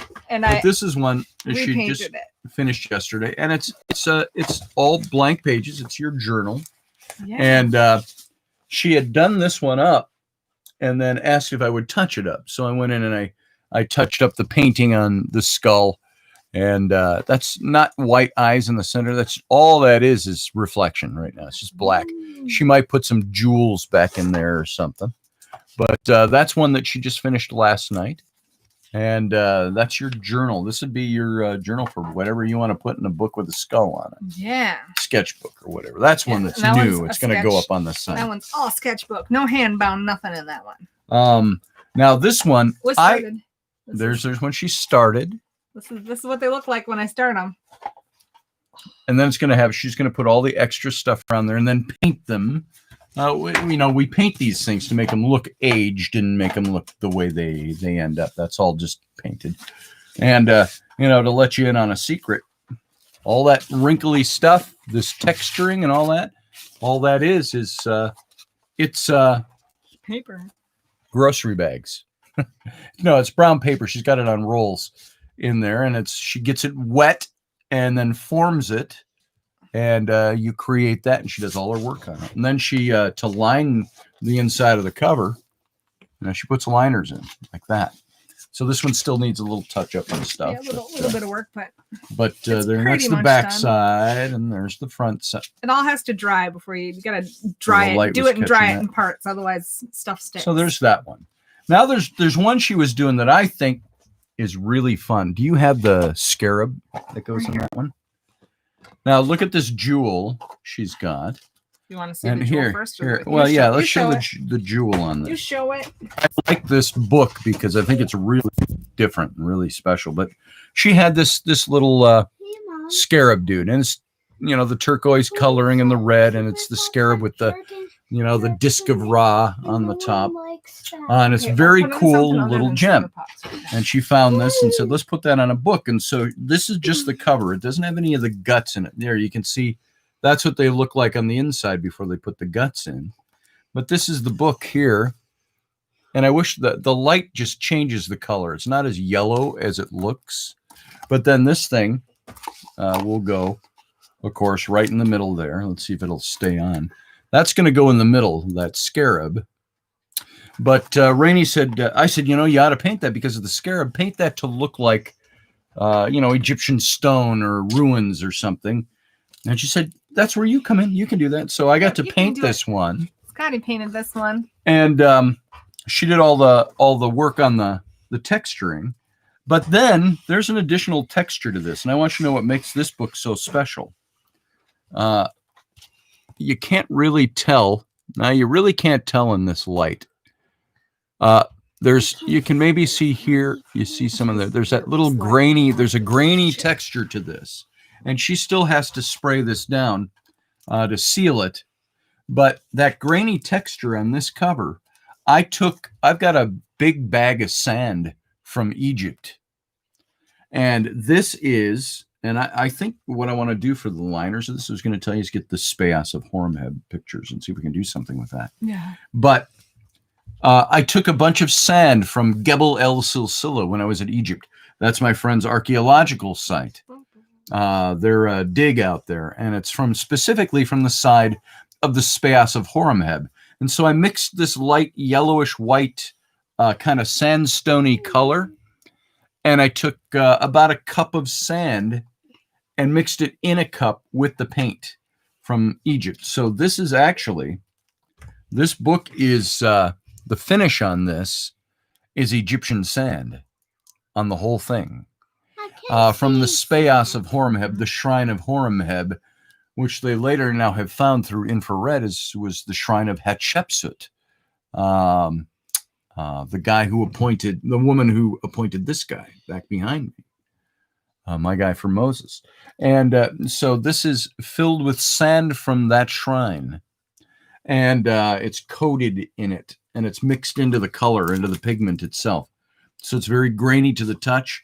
And I don't want to keep touching it too much, but because Raini's got to seal this now so that stuff doesn't come off or flake off anyway. It's part of the paint.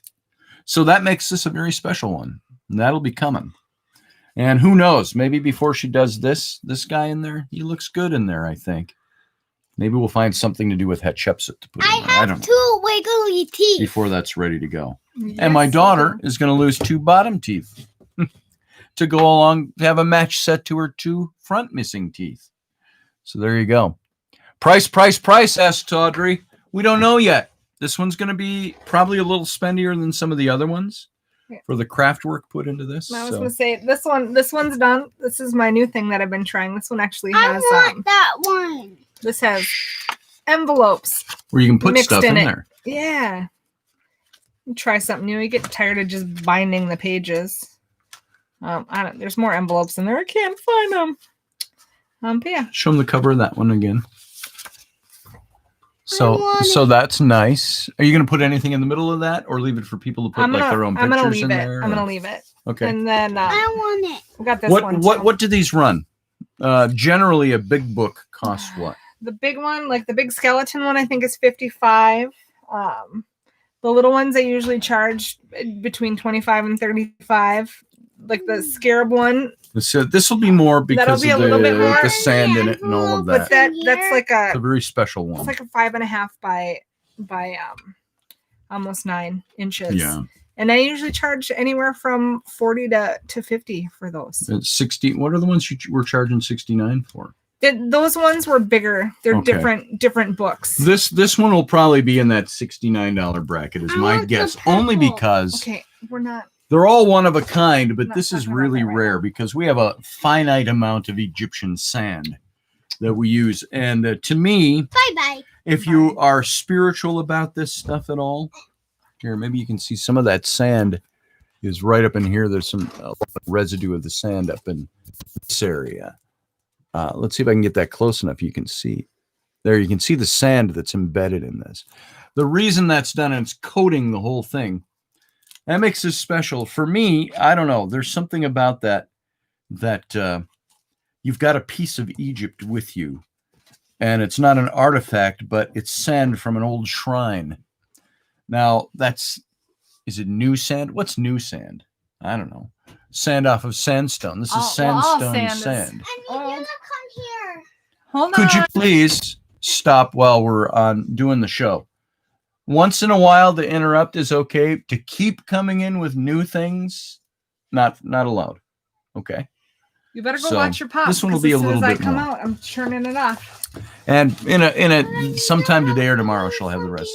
This is one that she did a while back. And then there's like this one has. I just did a sketchbook, so there's no like hand-bound pages.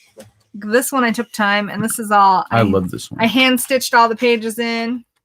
This one's bright and colorful. I like this. I like this Triskelion that she did on this one. I got to hold it at an angle. It's she's painted it with silver paint, and so it's touched on that.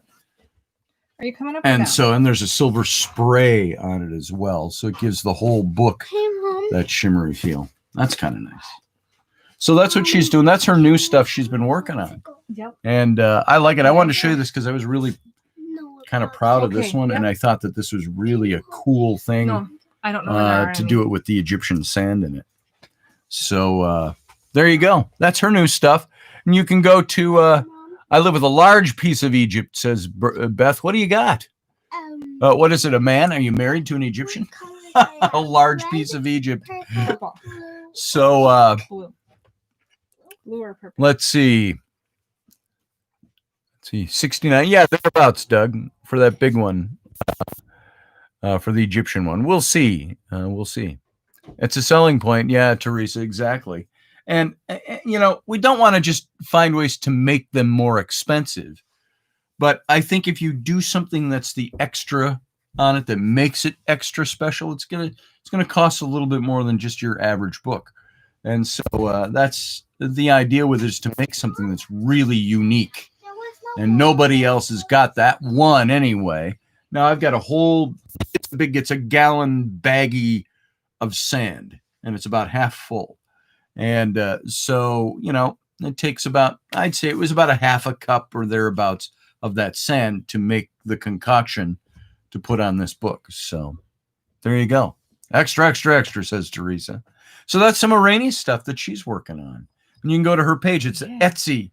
Etsy.com/shop. Everybody's got that much, because then you can put in Son of a Patriot, which is my page, or you can put in Raini's page, which is Mama, M-A-M-A, Hathors, H-A-T-H-O-R-S, Studio, S-T-U-D-I-O. So Etsy.com/shop. And my stuff is not up. Mama Hathors Studios. At some point or today. Studio. It's Studio, right? Singular? Studio. Singular. And so she took some pictures of these last night, and she'll get them up on the page in the next 24 hours or so. Some kid keeps stealing my freaking phone and bringing it back where it's redlining. Yep. Her sister's just got her, it's not new, but a used little laptop for her. So that way, if they end up having to come home at any point to homeschool, she'll have internet capabilities. But she lost her freaking charge cord already. Yeah. For a week now, we haven't been able to find her charge cord. I think she left it at Isla's when she did the sleepover. That's possible.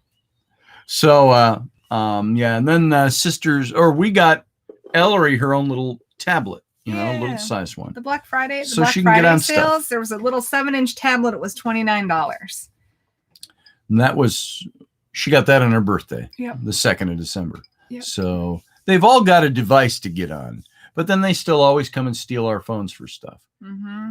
So there you go. Have we resolved anything today? Have we resolved anything about sleeping with kids? No.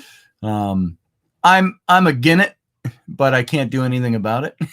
Yeah, well, until we get a different place, you really are powerless. Unless we're gonna make our living room a bedroom. Yeah. Oh, sorry, smack. There's fruit flies. My ears ringing. Sorry. She got it just now right. You know how I feel when you kiss me and do that, and then it squeaks in their dough. It hurts. So, we had thought about that too, making the living room our bedroom, getting a Murphy bed, a fold-out bed, fold her up, and make it a piece of decorative furniture. But But then when Scotty's up in the middle of the night and wants to watch TV, he can't. I can't. So, and I do that sometimes. I can't sleep. I come down, I turn on the TV, and I fall back to sleep on the sofa. Mm-hmm. So, we should go back to Monday. Was it Monday or Tuesday? I'm gonna get some more coffee with the quick trip thing. Yes, quick trip thing. Oh yeah. Tell them, fill them in on what happened with the quick trip confrontation. Yeah. I'm gonna get some more coffee, and I'll be right back. Hang on. Oh, step on the dog. Raini's gonna regale you for a couple of minutes. Yeah, so I don't know if everybody's heard yet, but I don't even know what day it was. Must have been Tuesday. Picked the kids up from school and went to Quick Trip. They wanted to go to Quick Trip and get shakes, and we got our shakes, and some weird guy was standing there kind of watching. I figured he was waiting for the shake machine. And we're almost done with shakes. It takes a long time for 3 little kids to get shakes out of the shake machine. But this weird dude confronted me about me ripping his daughter's heart out. It was great. But anyways, he was weird. It was a weird situation. And then told Scotty about it, came home. We wrote a letter to the school because this guy does work for the school and has access to my child at school and had said something to her early in the day. But we wrote it all out to the principal and the counselor, because this guy had also said that everybody at school had been talking about it and knows about it. So let's get the principal and the counselor in it. But anyways, the letter went out that right after we got home, wrote it, went out. Principal was back to us by 5:30 and wanted to talk to us in the morning. And we went in and I don't even know why is Scotty not in here. He's better using lots of words than I am. But anyways, the guy is an employee at the middle school, and they said this was not a school issue until they found out that this gentleman had been talking to my child at school too. But it all came down to a birthday invitation. And I guess they were really upset that Rowan had given his daughter a birthday invitation, and then Rowan took it back because they fought. And the kids had all worked out everything. They were getting along. Things were going really well for the 3 weeks that it took from this to happen to not. But the principal said that the parents had called and they were really upset that the daughter was upset, and they wanted the principal to do something about it. And the principal said, you have to contact the parents. It happened off of school grounds. You guys need to work it out as parents. But she said, knowing now that other stuff has happened and that he's talked or confronted, I don't even know. Rowan says she didn't hear what he said, so she doesn't know. But he's a middle school employee and he delivers the mail to the elementary school, and he will no longer be permitted to enter in to the actual area of the school to say hi to his daughter anymore. So he really messed up. Welcome to the best time of your whole life. Welcome to the best time. That's what's my daughter watches this YouTube show. TV. It's the Super Pops. And it's dumb as dumb can be, but she likes it. These kids are making a fortune. They're kids in their young 20s, and they started off doing Disney stuff, Disney princess stuff, and doing all their stupid little scenarios that you go. Gaston is awesome. If she loves the kid who plays Gaston. Oh, he's hilarious. He makes it. I'm especially good at expectorating. He doesn't really sing at all. He doesn't. They don't copy. He plays a whiny Gaston. Yeah. But my kids are really into this, and they were getting, I think, probably some perks from Disney or Disney Store or whatever for pushing all this Disney merchandise, toys and stuff. So send them stuff. Open up toys online and. Hey, Roger Rabbit. Yeah. Good morning. Good morning. And so now they've morphed into doing their own thing. They created the Pasty Pops. Why did a pasty come into mind? Super Pops. And they do their own stuff, like, girl band, boy band stuff. And they do all their little scenarios. And every now and then they still do the Disney characters and mix them in. But it's stupid little scripting things they do. It's think of doing skits when you were in school as a kid, or playing outside. Okay, you're going to be the pirate this time, and I'm going to come and I'm going to raid you, and you're going to scream. It's that kind of thing. And they do all this stuff, and they do their own thing. And they sing their own songs. They're not especially good singers. Probably decent singers, individually. But, they're not mixing their stuff, so they don't sound like stuff you'd hear on an album. They do all right, and they do their little band stuff and their music stuff. And they put it, my kids watch this thing. When I was out there, it was singing about sour candy. Sour candy. Yeah. Whatever it was. But that's what they were singing. Now I already forgot the word since I walked in here because I heard it walking in. But hurt parents, go figure. Yeah. Barry, you talking about us? Oh, the other guys. The other guy. The other guy. But what was the counselor's name? His uncle is Krybeck. Yeah, Krybeck. I was going to say his uncle is somebody you know too. Cousin or uncle? I thought it was uncle. Oh, it might be. It might be. I don't think of it. It's funny when you get to be my age and you meet other adults. This guy's in his 20s, probably late 20s, 30s, early 30s. He's in his 30s, something like that. Mid 30s. And I'm thinking, hey, you got the same last name as a guy I used to work with in advertising.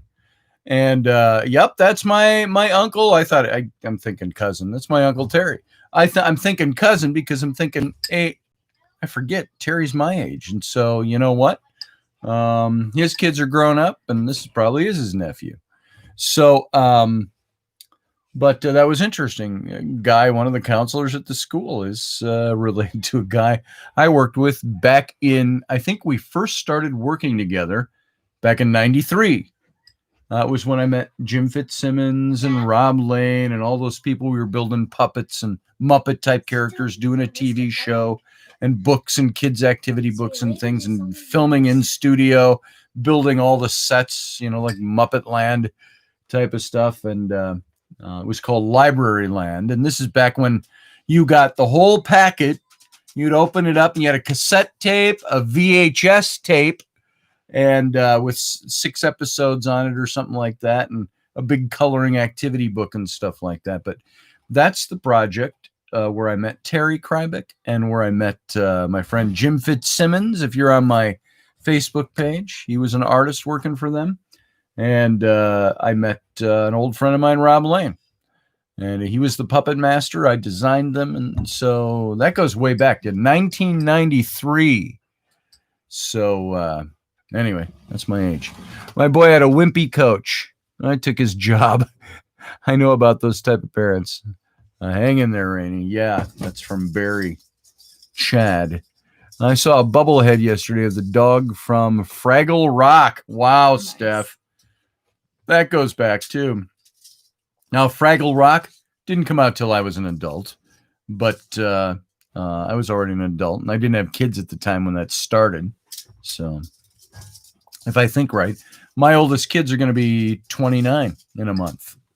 My twin daughters. My son's going to be 20 in a couple of weeks. That's my older kids. So, Fraggle Rock dog. Cool. We watched... I think we've talked about this. And Audrey, if you're still in the room, we've been watching Star Trek Discovery. Now, I've kept up over the year. A couple of years it's been on, 3 years now. They're in their third season. And it's really good. And Rainey caught a couple of episodes, so she said, I got to go start this series from the beginning. And so over the last week, she's been kind of binge watching Star Trek Discovery from season 1, episode 1. And I would say, I don't want to put words in your mouth. For me, it got better every season. Something better. Yeah. Second season was phenomenal with Captain Pike.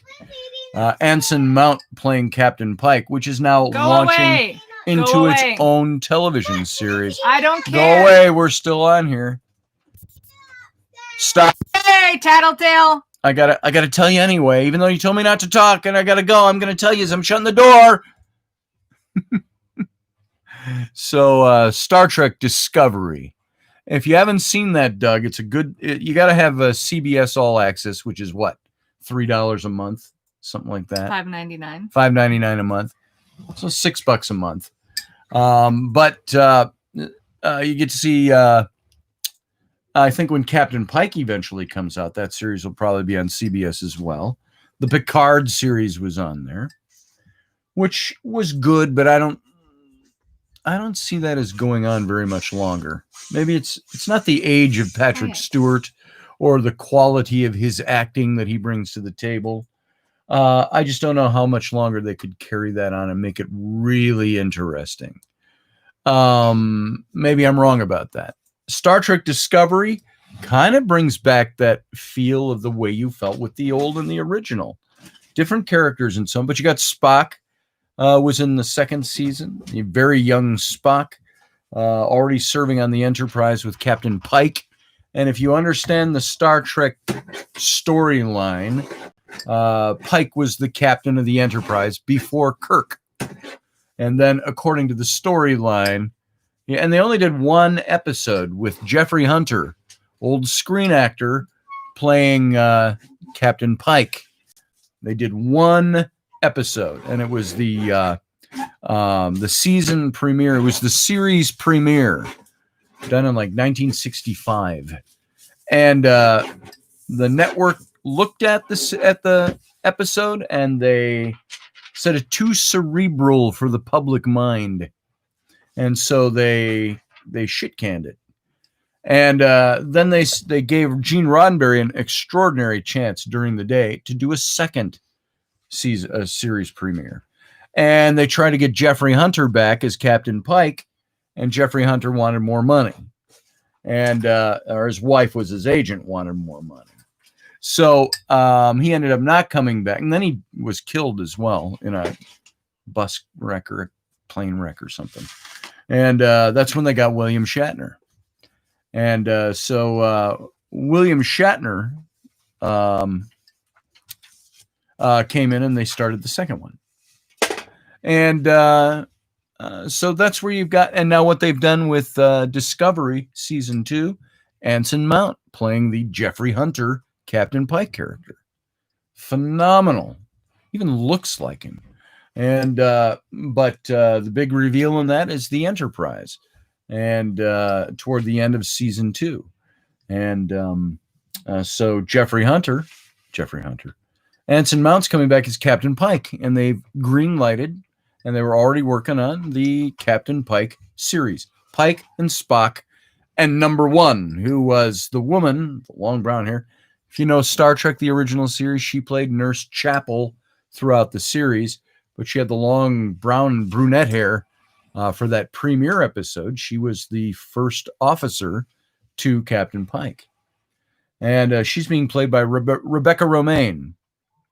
And then Ethan Peck, who is the great-grandson, I think, of Gregory Peck, or the grandson or the great-grandson?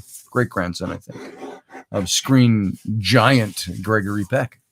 Plays Spock, and then Anson Mount is Pike. So, good series.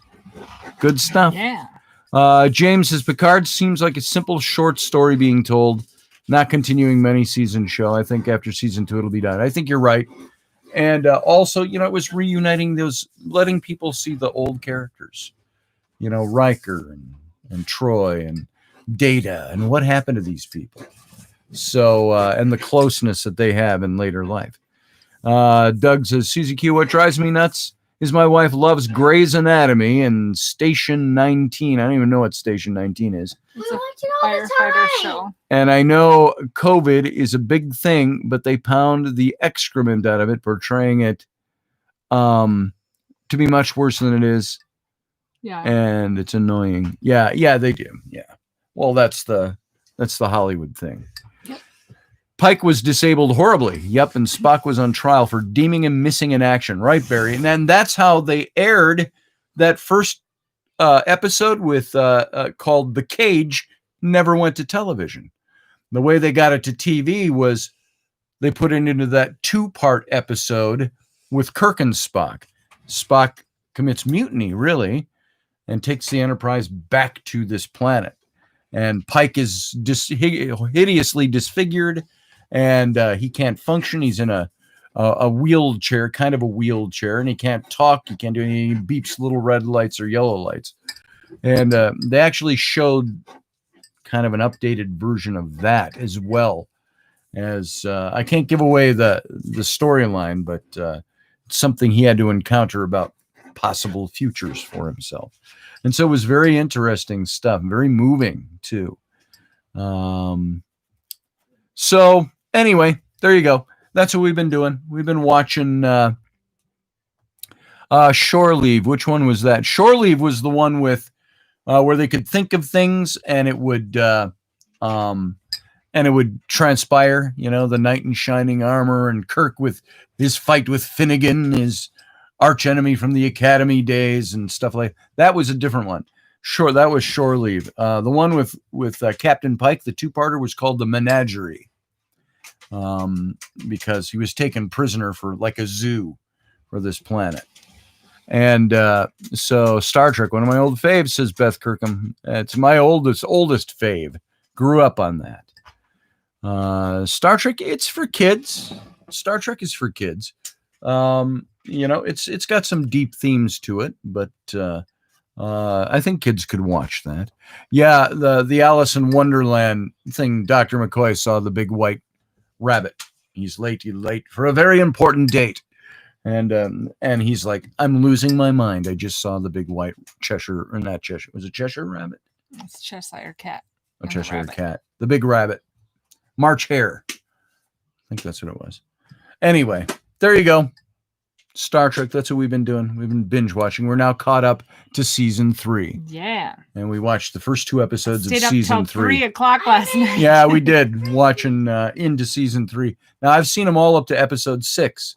I think I've still got 7 and 8 to watch, and I've held off till Rainy gets caught up so we can enjoy watching those together. Yeah.